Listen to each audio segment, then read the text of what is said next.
to you guys. Forgive me for using the term guys. I'd like to speak to you distinguished ladies and gentlemen that are in this place about the work that has been done on the continent, especially in terms of online rights for women, specifically by one of the partners for this meeting that we're in, which is CIPESA. I've been fortunate enough to do quite a number of research projects with them and also work with them on some of the forums that they've held. And I think it's important to recognize that there are a lot more women that are taking up political spaces now, political voices. And because of the underrepresentation of women in society offline, that is still reflected even online. There's still underrepresentation of women's voices online, and there's still many other challenges that women face when they decide to use these digital spaces. So in terms of CIPESA, CIPESA is one of the leading institutions for research and analysis of information that allows for collaborations and builds capacity for countries to deal with specific issues relating to internet governance. But I think I'll restrict some of their work to protecting women online. And I think the Honorable Minister set a very good tone for us by mentioning some of the instruments that already exist. Aspiration to become a minister, please. Oh, my apologies. From the ministry, rather. Yes. Some of the instruments that already exist that work towards the gender digital divide, but also towards gender equality. There are quite a number of instruments. One of them, obviously, is CIDAW that she mentioned. I would like to believe some of us in this room are aware of those instruments. But also, I think a lot of our rights are anchored really on the Universal Declaration for Human Rights. But also at national level, most of that is enshrined in our constitution. So that should be the bedrock of our human rights approach in terms of protecting women online. It's that our constitutions, I would like to believe the Namibian constitution, the Zambian constitution, the Zimbabwean constitution, and any other country in SADC has a constitution that guarantees freedom of expression, that guarantees access to information, that guarantees freedom of association. And it's from there that we then begin to build the rest of the cause. But also it's recognizing that even though those rights are guaranteed in our constitution, because of the kind of society we live in, the power dynamics and the power relations are very, very different, especially when it comes to women. So yes, the rights are guaranteed in the constitution, but when it comes to the lived realities of women in different countries, we have not even reached to those aspirations that our lovely constitutions have guaranteed us. So on paper, you know, we are all born equal, we are all free, we are all on equal footing, we should enjoy basic human rights. But the reality is that women are the majority of the people who are denied our humanity based on our gender. You know, and that reality is also reflected online. And so I think it's important in a room like this for you to know that CIPESA, for example, has the Africa Digital Rights Fund, which is a fund that is now dedicated to promoting the protection of women online and promoting initiatives that seek to promote digital openness, affordability, access, and all of those nice things that we'll be talking about in this room, that there's actually organizations that are working on the ground to ensure that this space that was neglected for a very long time, or this space where people did not realize the power of ICT in driving development, you know, because it's such a broad thing when you talk about it broadly, but when you break it down and begin to have those nuanced conversations and hear from women's experiences when they're online, you then begin to realize that it's actually something that needs to be, there has to be a strategy, there has to be a mechanism, there has to be a deliberate effort to target women because they experience the internet differently from somebody else who's using it for work, for example, using it for business. But even when you're using it for business or for work, the fact that you're a woman means that you experience that space very, very differently from other individuals.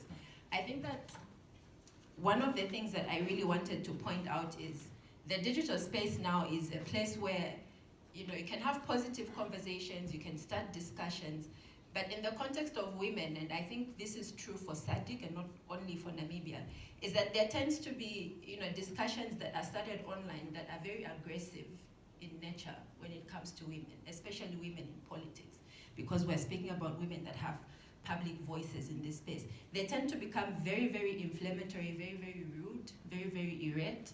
And I think it's because women have been put on this pedestal where morality, the burden of morality is on you as a woman in society. So even when you run for political office, suddenly you are the custodian of morality in your country. And so everything that can be thought of, from objectifying you to sexualizing you, becomes something that is very targeted towards you because you are running for office and because you're a woman. And I think we've seen that happen a lot online. And it's even worse online because of the aspect of anonymity. I think that in interactions offline, of course, we face very harsh conditions. But when it comes to online, somebody has the luxury of thinking nobody can find me, nobody can see what I'm doing, nobody can trace me. So they tend to be very, very aggressive in how they highlight women online. So that's why we've seen, you know, the easiest way to bring a woman down who's running for political office is just leak her pictures, or pictures that were taken in a private space, leak them out in the public, and I can guarantee you, because of that one act, everything else, all the doors politically will close for that person. So you find that those kinds of targeted harassment are for women. If that ever happened to a gentleman, everybody just glosses over it. I mean, I don't know if this saying is there here in Namibia. In Zambia, they would tell you men are men. Boys are boys, you know. Actually, they'll even go a step further. For example, in the context of a family setup, they will tell you that a gentleman can go out of his home and do anything he wants and it will not break the family unit. But when the woman does it, that's it. You know, and that also speaks to the fact that the burden of morality, the burden of holding society together has been placed on women, but women do not enjoy the benefits and the rights of being part of that society. So I think that instead of going into the country specifics of SADC in terms of regulations and frameworks that exist, I think it would do us a great favor in this particular meeting to then speak about the experiences of Namibia and other countries, so that by the end of the meeting, we can then forge a way ahead in terms of how to address online violence against women, because it is a reality. And I think that it's become increasingly a blended thing. Online and offline are completely blended now. You cannot really separate, you cannot really tell which one starts and which one ends. But I think it's the dynamics of what happens when women converse online.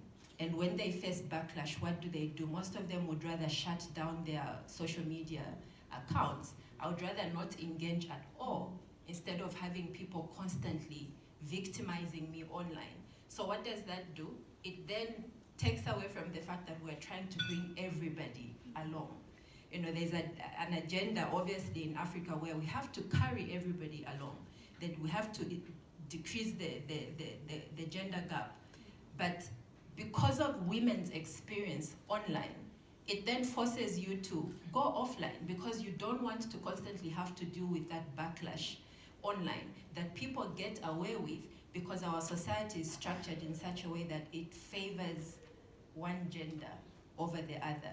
So I think that I'm looking forward to hearing from everyone in this room your personal experiences, first of all, and if at all you've understood why it's important to keep women safe online. I think there was a very important statement that was given here, and it's that we shouldn't only give access, but then we should also concentrate on giving people the means to protect themselves online. So now it becomes important to train women in cybersecurity. It becomes important to train women in how to notice harmful behaviors online. It becomes important to advocate for our justice system, for our legal systems, to prosecute people who, you know, harass women online, who are violent towards women online. So that we should look at it from that perspective. If somebody harasses me online, I should be able to go to court and I should be able to get justice for that. But how do we get to that place where we recognize that violence against women online is just as bad as violence against women offline? But because we haven't really, as countries across Africa, and this is real for countries across Africa, maybe even elsewhere in the world, it's because we've never really sat down to look at this as an emerging issue that needs to be addressed.